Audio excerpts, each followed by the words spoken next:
We move on next here tonight to the other major developing story we're monitoring, and it's one that's been building in Florida for months now. At the stroke of midnight, Florida's 6-week ban on abortion will go into effect, and already tonight, Florida women are being denied health care due to the state's required 24-hour waiting period.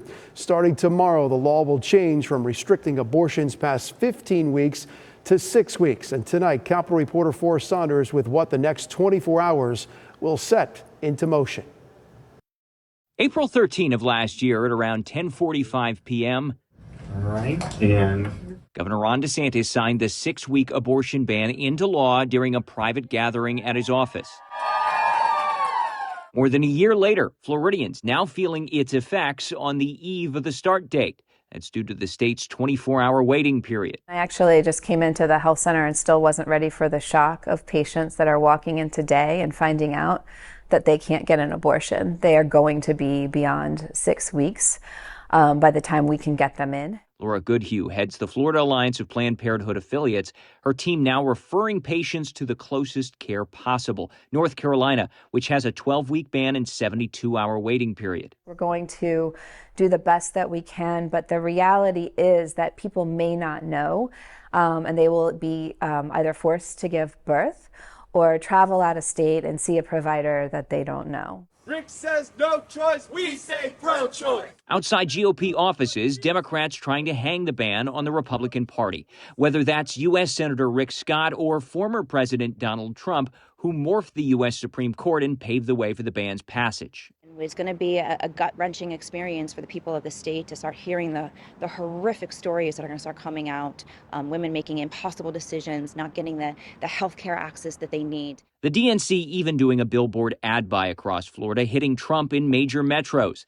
That's as Vice President Kamala Harris prepares a speech on abortion in Jacksonville Wednesday. That's a big deal. Political expert Dr. Susan McManus thinks leaning in on abortion is a smart move for the Biden-Harris campaign.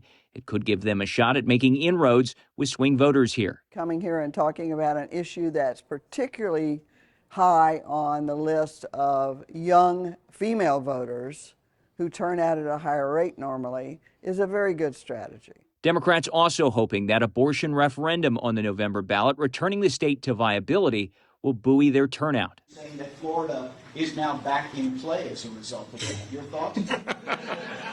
Governor DeSantis thought the idea laughable Tuesday. He touted the near million-voter lead Republicans have in registrations and urged the campaign to spend its cash here. Light up the airwaves.